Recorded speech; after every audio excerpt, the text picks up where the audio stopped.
Hi everyone, today I'm going to talk about all of the books that I read in the second half of 2025. I didn't read as much as I did in the first half, but that's okay because now I have less to talk about. So let's just jump right into it. The first book that I read after my wrap up was The Housemaid by Frida McFadden. I had read a couple of Frida McFadden books in the past, and all I remember is that they're very fast paced and easy to read, and if you want to get out of a slump, those are options. They're not obviously, in my opinion, the best books ever, but I just had fun reading them. And the same with this one, The Housemaid. I recently went to the movies to go see the movie, and it was fun. You know, I had low expectations, but it turned out to be fun anyway, and it was exactly like the book. So let me tell you what this is about if you don't know.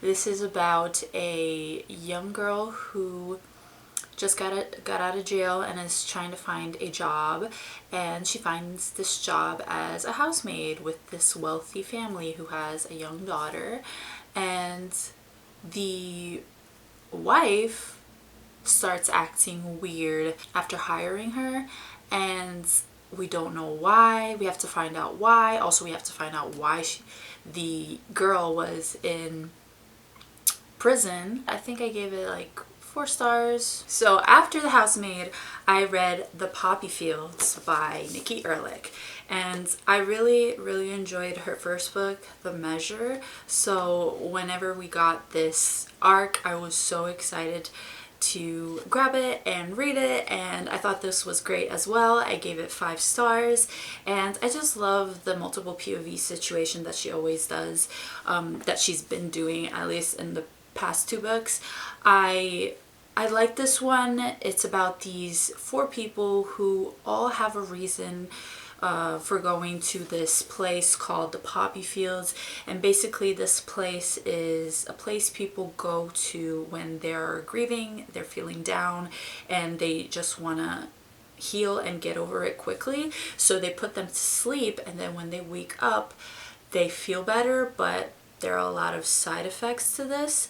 And during this book, there is a road trip. These people are going to this place, and we start figuring out the reason why these people are going to this place. And yeah, I thought it was good. I gave it 5 stars, and I recommend it. The book I read after that is actually the biggest surprise of the year. It is Sky Daddy by Kate Folk, and I work in a bookstore, and I saw this book on the shelf a lot and every day, and it kept getting my attention because I thought the title was so funny, and I was very curious to know what this was about. So I picked it up as a joke.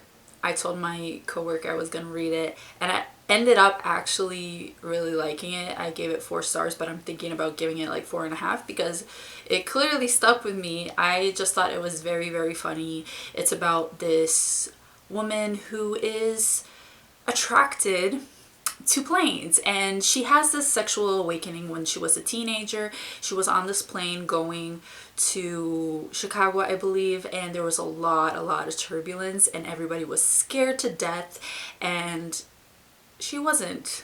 She was very turned on, and so that was her awakening. And in the present day, she's a grown-up, she's working in an office job, and it starts off at the beginning of the year. Everybody is making their visual board and telling each other their goals for the year. Everybody had like very normal goals, and her board had a lot of pilots and planes, and everybody thought that she wanted to marry a pilot or go on trips, but no. And yeah, like a lot of weird funny stuff happens in this book, and yeah, it was just so much fun. After that, I read With a Vengeance by Riley Sager. This didn't stick with me. I think I kind of forgot the twist, but overall I thought it was good. I give it 3 stars. It's about this woman who hops on a train, and on this train it's just her and this group of people who has done her father dirty, sent him to jail and all that. So she wants to get her revenge, not by killing them, but by getting them arrested at the end of this train trip that they're on. And this was her goal, but while they're on this train, people start dying. So there's a killer on this train, and now the main protagonist is trying to protect these people from the killer. So that's like a funny situation to be in. After that, I read The House in the Cerulean Sea by T.J. Klune. And at some point this year, I really wanted to read more cozy fantasy, and I did. I read the Legends and Lattes book, and I thought it was cute, but not for me, because I don't always need a plot. I like character-driven stories, but maybe it's because it's a fantasy. I'm expecting there to be a plot, but again, it was cute. It was cute, but not for me at the time. However, The House in the Cerulean Sea was a good one in my opinion. I gave it 4 stars. I know there's some kind of controversy around this book. I'm not sure what. It probably has to do with the themes of the book, and I should do more research on it. But at the time when I read this book, I thought it was cute. It's about this man who works for this government and looks after these orphan children, making sure they're, you know, in a good living situation.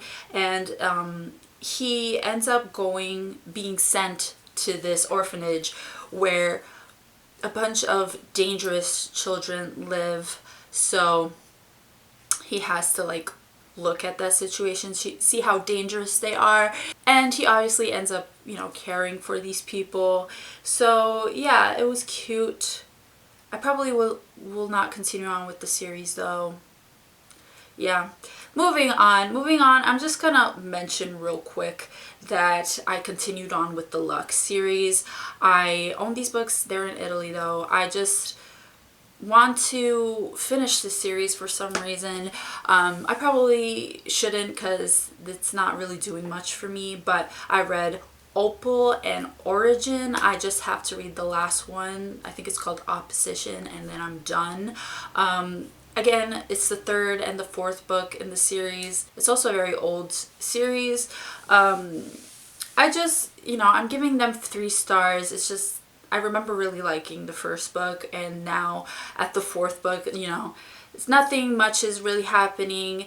They were in one place for a long time in the 4th book, but let's just move on. I just wanted to mention that I'm reading these still, and I'm almost done. After that, I read We Used to Live Here by Marcus Kleiwer, and this is a horror book. I wanted to read a horror book during the Halloween season that I would like, and I really did like this one. I gave this 5 stars, I think, or 4.5.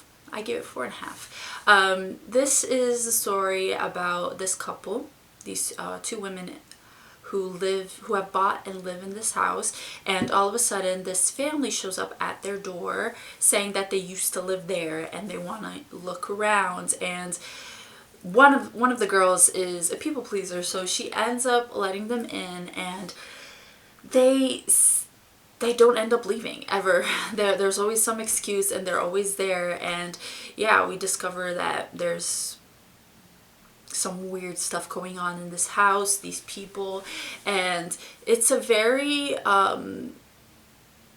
not overly explained ending in my opinion. You would have to like, it makes you think, and I like that. I like when books are not like overly explained, so you make your own conclusions.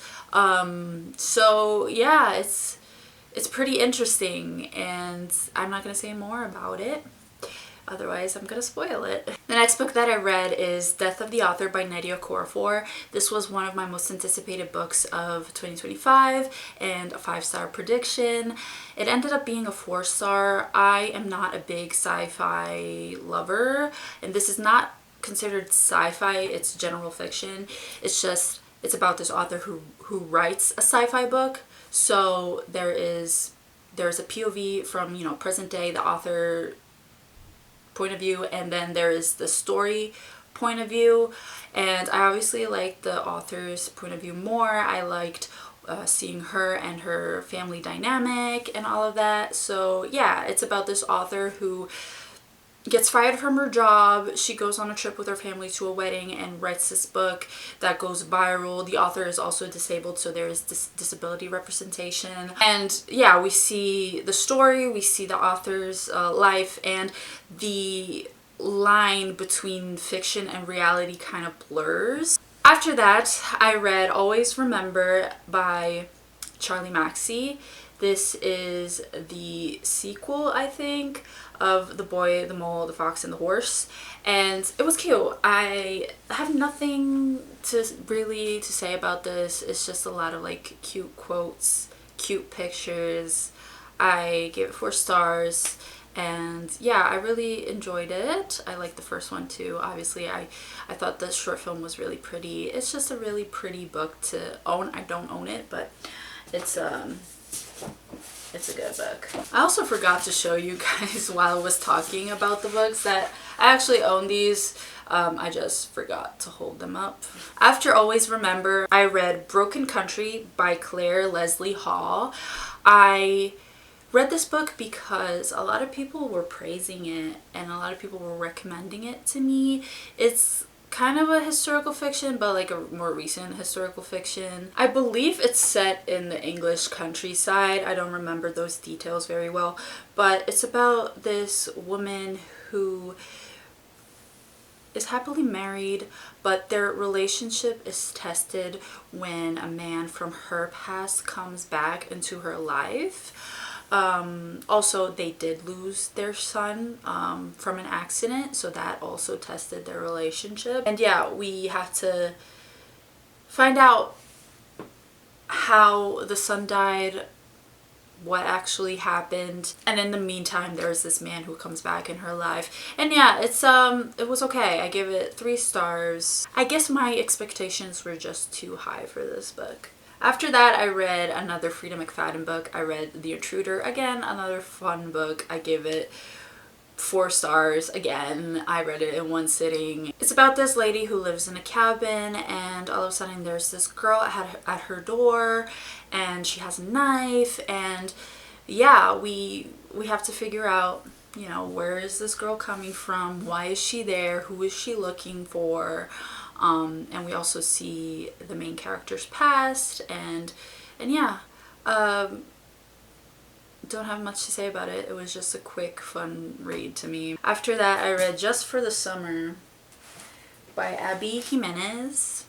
I didn't read the other 2 books in this series, companion novels, whatever. I don't think they're like actual sequels to one another. There are just some recurring characters in each story. I think this is the 3rd book actually, and this is the only one that I read, and it was cute. It was cute. It's about this nurse, this traveling nurse who meets this guy through a Reddit thread, and yeah, they decide to meet each other. She decides to go be a nurse in his town, and just for the summer they date and see if they can break their curse. So basically their curse is that every time they date someone after they break up with that someone, they find the love of their life. So they wanted to try that with one another. So there's this, you know, fake dating kind of situation, but they're actually dating, you know, they're like dating with the intention of breaking up so they can find the love of their lives. And guess what happens?